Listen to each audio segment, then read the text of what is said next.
आज उमरकोट निर्वाचन मंडली जो पूजारीगुड़ा ठारे आज उमरकोट निर्वाचन मंडली स्तरीय विजु महिला जनता दल तरफ नारी जागरण अभियान कार्यक्रम कराई। आपण मैंने जानते जे पार्लियामेंट जे महिला बिल पारित हो सारी 2023 सेप्टेम्बर ताकू पुणी थे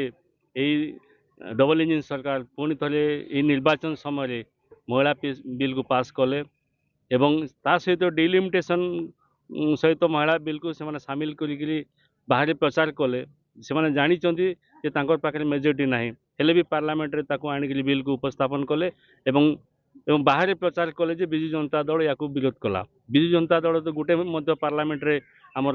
सांसद नहांती किंतु आम ए बिल को आम विरोध कलु 2023 अलरेडी यहाँ पास हो सारी एणु से जो महिला आक्रोश समावेश कर नारी जागरण समावेश करी यार प्रतिवाद करुच्चे एवं साधारण जनता मत जानते जे नवीन बाबू महिला मान को सम्मान दियंती विजु बाबू 92% विजु बाबू 92 मसीह 33% रिजर्वेशन देते एवं ता परवर्ती समय नवीन बाबू 50% रिजर्वेशन देती महिला मान जहाँ जदि नवीन सरकार समय एवं वर्तमान डबल इंजिन सरकार महिला मान को अत्याचार जो भाव में चली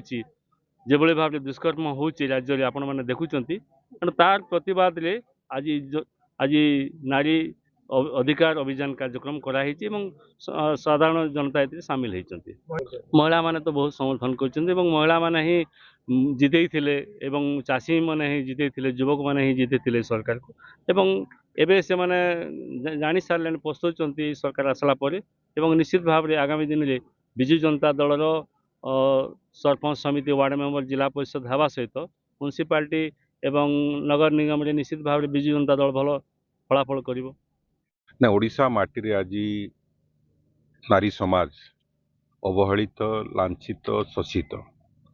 देखिए समस्त जगह महिला को लेकिन भारतीय जनता पार्टी राजनीति करने को पछौना नारी सुरक्षा बहुत बड़ प्रश्नवाची सृष्टि कला नारी मान संरक्षण को लेकिन पार्लियामेंट रे जोपरी भाव में खेलिले लोकों सेंटिमेंट सहित लोकों हृदय सहित समस्त को व्यथित कर विजु जनता दल नारी सुरक्षा पाई एवं महिला संरक्षण पाई गोटे गोड़े ठिया सदा सर्वदा एवं पार्लियामेंट सपोर्ट कर विगत दिन में किंतु वर्तमान जो छलना कर भारतीय जनता पार्टी छलना को पर्दाफाश करने आज सारा ओडिशा रे 147 गोटी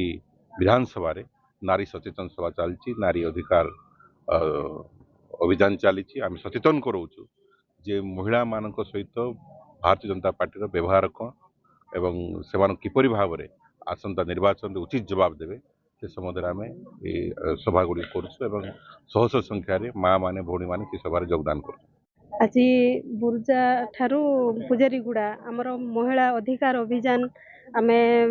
निर्वाचन मंडली वाइज आमर उमरकोट निर्वाचन मंडली वाइज आम करूँ एवं महिला मानकर उपरे अन्याय अत्याचार यही सरकार रे जो मोहन सरकार केंद्र सरकार डबल इंजिन सरकार रे जो घटुची महिला मानू सबु क्षेत्र रे से माने निर्यातना दौरान तेणु आम महिला माने समस्ते एकत्रित होइछु एवं यही सरकार को आम प्रतिवाद करुचु। आपण देखुथिबे महिला मानू सबु क्षेत्र रे आमर जी कि पूर्वतन मुख्यमंत्री नवीन पट्टनायक एवं तांकर जी कि बापा आमर प्रभात पुरुष विजु बाबू से महिला मान को 33% संरक्षण देइथिले एवं तांकर सुपुत्र से बढ़ई की पुणी 50% आमर महिला मान को पंचायत राज रे संरक्षण देइथिले एवं चलीची मध्य सेटा 50% से माने कहउछन्ती महिला बिल को बीजेडी विरोध करला बोली कि आमे केमिति भाव रे विरोध कलु आमर तो गोटे सांसद आमर ओडिसा रु जाई नाहंती ताहेले आमे लोकसभा रे केंति विरोध कलु से माने कहउछन्ती नवीन पट्टनायक विरोध कले नवीन पट्टनायक कोन घरे बसिकी से विरोध कले तेणु यही सरकार रे खाली भुआ भुलाइबा छड़ा महिला मान को भोकुआ बनाइबा छड़ा महिला मान को से हैरान करबा छड़ा तांकर आउ किछि काम नाही देखंतु 2 वर्ष हेलाणी 2 वर्ष भितरे आज पर्यंत को गाँव रे मध्य को पंचायत रे मध्य को निर्वाचन मंडल रे मध्य से माने किछि करनांती खाली रंग मरा छड़ा तांकर आउ किछि काम नाही तेणु ଏ ଠକିକିରି କେତେ ଦିନ ସେମାନେ ଚଲେଇବେ ଠକିକିରି କେତେ ଦିନ ସେମାନେ ଶାସନ କରିବେ ଏଇ